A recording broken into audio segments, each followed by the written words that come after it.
Hello നമസ്കാരം. പ്രിയ സുഹൃത്തുക്കളെ, ഞാൻ ബഷീറാണ്.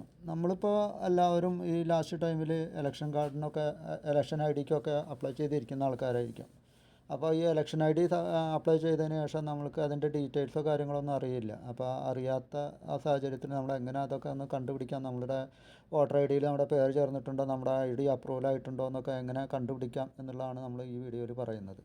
അതിന് 3 മാർഗ്ഗങ്ങളുണ്ട്. ഒന്ന്, നമ്മൾ എപ്പിക് നമ്പർ നമ്മുടെ കയ്യിലുണ്ട് വെച്ചെങ്കിൽ നമ്മൾക്ക് ആ എപ്പിക് നമ്പർ വെച്ചിട്ട് അതിനെ പറ്റിയിട്ട് അറിയാൻ പറ്റും, അതിൻ്റെ ഡീറ്റെയിൽസൊക്കെ എടുക്കാൻ പറ്റും.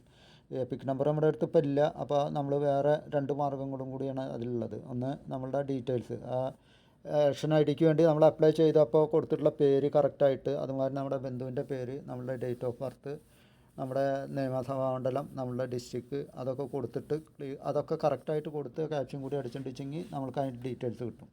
പിന്നെ മൂന്നാമത്തെ ഇത് പറഞ്ഞിട്ടുണ്ടെങ്കിൽ നമ്മളുടെ മൊബൈൽ നമ്പർ, നമ്മൾ ആപ്ലിക്കേഷൻ സബ്മിറ്റ് ചെയ്യുമ്പോൾ ഒരു മൊബൈൽ നമ്പർ കൊടുത്തിട്ടുണ്ടായിരിക്കാം. നമ്മൾ അപേക്ഷിക്കുമ്പോൾ ഒരു മൊബൈൽ നമ്പർ കൊടുത്തിട്ടുണ്ടായിരിക്കാം. ആ മൊബൈൽ നമ്പർ വെച്ചിട്ട് നമുക്ക് കണ്ടുപിടിക്കാൻ പറ്റും. ആ മൊബൈൽ നമ്പർ വെച്ച് കണ്ടുപിടിക്കുമ്പോൾ എന്താ മെച്ചം എന്ന് വെച്ചിട്ടുണ്ടെങ്കിൽ, ആ മൊബൈൽ നമ്പറിൽ നമ്മുടെ വീട്ടിലുള്ള എത്ര ആളുടെ ഇത് കൊടുത്തിട്ടുണ്ടോ, ആപ്ലിക്കേഷൻ കൊടുത്തിട്ടുണ്ടോ, അത്രയും ആളുടെ ആപ്ലിക്കേഷൻ ഒന്നിച്ച് വരും. മറ്റേ സെർച്ച് ബൈ ഡീറ്റെയിൽസ് വയ്ക്കുമ്പോൾ നമ്മളുടെ ഒരാളുടെ മാത്രമേ വരുള്ളൂ. മറ്റേ മൊബൈലിൽ വെച്ചിട്ട് കൊടുക്കുമ്പോൾ ആ മൊബൈലിൽ മുഖാന്തരം നമ്മൾ എത്ര ആളുടെ കൊടുത്തിട്ടുണ്ടോ, 6 ആളുടെ 5 ആളുടെ ആയിട്ട് ഒന്നിച്ച് കൊടുക്കാൻ പറ്റും ഒരു മൊബൈലിൽ നമ്പർ വെച്ചിട്ട്. അപ്പോൾ ആ 5 ആളുടെയും ഒരുമിച്ച് കാണാൻ പറ്റും. അപ്പോൾ അത് നമ്മളുടേതല്ലാത്ത വല്ലവരുടെയും ഉണ്ടെങ്കിൽ നമുക്ക് കണ്ടുപിടിക്കാനും പറ്റും. അപ്പോൾ ഞാനിപ്പോൾ സെർച്ച് ചെയ്യുന്നത് സെർച്ച് ബൈ ഡീറ്റെയിൽസ് വെച്ചിട്ടാണ്. അപ്പോൾ അത് എങ്ങനെയാണെന്ന് നമുക്ക് നോക്കാം. അതിന് നമ്മൾ ഗൂഗിൾ ക്രോം ഓപ്പൺ ചെയ്യുക. നമ്മുടെ മൊബൈലിൽ ഗൂഗിൾ ക്രോം ഓപ്പൺ ചെയ്തിട്ട് ഈ സൈറ്റിലൊന്ന് പോവുക. ഈ സൈറ്റിൽ പോയിട്ട് അതൊന്ന് ഓപ്പൺ ചെയ്യാം.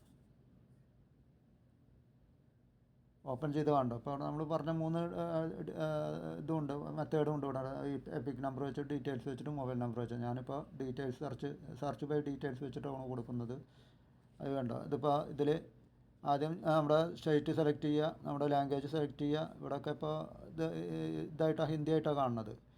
അത് ലാംഗ്വേജ് സെലക്ട് ചെയ്യുമ്പോൾ മാറും. പിന്നെ പേര് സെലക്ട് ചെയ്യുക, പിന്നെ നമ്മളുടെ റിലേറ്റീവിൻ്റെ നെയിം സെലക്ട് ചെയ്യുക, പിന്നെ ഡേറ്റ് ഓഫ് ബർത്ത്, പിന്നെ നമ്മൾ ജെൻഡർ, അതുമാതിരി തന്നെ നമ്മളുടെ ഡിസ്ട്രിക്ട്, നമ്മുടെ അസംബ്ലി മണ്ഡലം, അത് കഴിഞ്ഞിട്ട് നമ്മളുടെ ഈ നമ്മളുടെ ഈ ക്യാപ്ച കോഡ് കറക്റ്റായിട്ട് അടിച്ചു കൊടുക്കുക.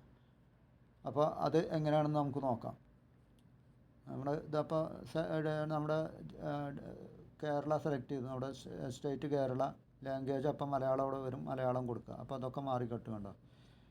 അത് കഴിഞ്ഞിട്ട് പിന്നെ നമ്മൾ ഓരോ ഡീറ്റെയിൽസും നമ്മൾ ഇതിൽ കൊടുത്തിട്ടുണ്ടാവും. ആധാറിലുള്ള നമ്പർ മാതിരി ആധാറിലുള്ള പേരാവും കൊടുത്തിട്ടുണ്ടായിരിക്കും അതിൽ, ഈ ഇലക്ഷൻ ഐ ഡിക്ക് വേണ്ടിയിട്ട്. അപ്പോൾ ആധാറിൽ എങ്ങനെയാണോ ഉള്ളത് അതേപോലെ തന്നെ കൊടുക്കുക. അത് നമുക്കൊന്ന് നോക്കാം. അത് കൊടുത്തിട്ട് എങ്ങനെയാണ് വരുന്നതെന്ന് നോക്കാം. ഓക്കെ, അത് കൊടുത്തപ്പോൾ നമ്മളുടെ ഡീറ്റെയിൽസ് ഇവിടെ വന്നിട്ടുണ്ട്. ഇപ്പോൾ കൊടുത്ത വ്യക്തിയുടെ പേരും മറ്റുള്ള കാര്യങ്ങളും, വയസ്സ്, അതിൻ്റെ അഡ്രസ്സ്, സ്ഥലം, അതൊക്കെ ഇതിൽ വന്നിട്ടുണ്ട്. ഡിസ്ട്രിക്ട് 7 അതൊക്കെ എല്ലാം ക്ലിയറായിട്ട് വന്നിട്ടുണ്ട്. അപ്പോൾ നമ്മളുടെ പോളിംഗ് സ്റ്റേഷനും മറ്റുള്ള കാര്യങ്ങളൊക്കെ ഇത് കണ്ടോ ഇതിൽ വന്നിട്ടുണ്ട്. ഇനി വ്യൂ ഡീറ്റെയിൽസിൽ അമർത്തിയിട്ട് നമ്മൾക്ക് അത് ഒന്നും കൂടി ക്ലിയറായിട്ട് കാണാൻ പറ്റും. നമ്മളുടെ വോട്ടേഴ്സ് ലിസ്റ്റ്, പ്രായം, ലിംഗഭേദം, മറ്റുള്ളത് കണ്ടോ, നിയോജകമണ്ഡലം, പാർലമെൻറ്റിൽ അലത്തുറഞ്ഞുള്ള കണ്ടോ, അതൊക്കെ വന്നിട്ടുണ്ട്.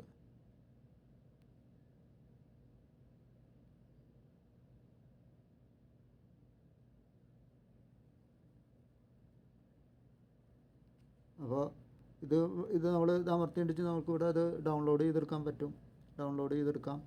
അത് കഴിഞ്ഞിട്ട് നമുക്ക് ഉണ്ടോ, അത് ഇതിപ്പോൾ നമ്മളത് ഡൗൺലോഡ് ചെയ്തെടുത്തിട്ടുണ്ട്. അതിൽ പിന്നെ അത് കഴിഞ്ഞിട്ട് നമുക്ക് ഇതിൽ എപ്പിക് നമ്പർ വെച്ചിട്ട്, ഇതിൽ നമ്മുടെ എപ്പിക് നമ്പർ കിട്ടിയിട്ടുണ്ട്. ആ എപ്പിക് നമ്പർ വെച്ചിട്ട് നമ്മൾക്ക് നമ്മളുടെ വോട്ടേഴ്സ് ഐ ഡി ഡൗൺലോഡ് എന്ന് പറഞ്ഞിട്ടുള്ള സൈറ്റിൽ അങ്ങനെ ഒരു ഇതുണ്ട്, വോട്ടേഴ്സ് ഐ ഡി ഡൗൺലോഡ് ചെയ്തെടുക്കാൻ വേണ്ടിയിട്ട്. ഈ എപ്പിക് നമ്പർ വെച്ചിട്ട് നമുക്ക് ആ സൈറ്റിൽ പോയിട്ട് നമ്മളുടെ വോട്ടേഴ്സ് ഐ ഡി ഡൗൺലോഡ് ചെയ്തെടുക്കാൻ പറ്റും. അപ്പോൾ അതിന് നമ്മളുടെ മൊബൈലിൽ ഒരു OTP വരും. ആ OTP നമ്പർ അവിടെ കൊടുത്താലേ നമുക്കത് ഡൗൺലോഡ് ചെയ്തെടുക്കാൻ പറ്റുള്ളൂ. നമ്മൾ ഇതിന് ആപ്ലിക്കേഷൻ കൊടുക്കുമ്പോൾ നമ്മൾ ഏത് മൊബൈൽ നമ്പറാണോ കൊടുത്തിരിക്കുന്നത് ആ നമ്പറിലേക്ക് ഒരു OTP വരും. ആ OTP നമ്പർ കൊടുത്താലേ നമുക്കത് ഡൗൺലോഡ് ചെയ്തെടുക്കാൻ പറ്റുള്ളൂ. പിന്നെ ഉള്ളത് നമ്മളുടെ മൊബൈൽ നമ്പർ വെച്ചിട്ട് സെർച്ച് ചെയ്യണം. ഇതേപോലെ തന്നെ വരിക, പക്ഷേ മൊബൈൽ നമ്പർ വെച്ച് സെർച്ച് ചെയ്യുമ്പോൾ നമ്മളുടെ ആ മൊബൈൽ നമ്പർ വെച്ചിട്ട് നമ്മൾ എത്ര ആളുടെ പേരിൽ കൊടുത്തിട്ടുണ്ടോ അത്രയും ആളുടെ ഡീറ്റെയിൽസ് അവിടെ വരും. നമ്മുടെ കുടുംബത്തിലുള്ള എല്ലാവരുടെയും ഡീറ്റെയിൽസ് ആ നമ്പർ വെച്ചിട്ടാണ് കൊടുത്തിട്ടുണ്ടെങ്കിൽ ആ കുടുംബത്തിലുള്ള എല്ലാ ആൾക്കാരുടെയും ഡീറ്റെയിൽസ് അതിൽ വരും. അപ്പോൾ അത് നമ്മൾ പിന്നെ ഇത് കണ്ടോ, ഇത് ഡൗൺലോഡ് ചെയ്തെടുക്കണമുണ്ടോ, ഇതേമാതിരിയാണ് ഡൗൺലോഡായിട്ട് വരിക. നമ്മൾക്ക് എല്ലാ കാര്യങ്ങളും ഉള്ള ഒരു ഇതായിട്ട് ഡൗൺലോഡായിട്ട് വരും. അപ്പോൾ ഇന്നത്തെ വീഡിയോ ഇത്രേ ഉള്ളൂ. വലിയ ഇതായിട്ടുള്ള വീഡിയോ ഒന്നല്ല.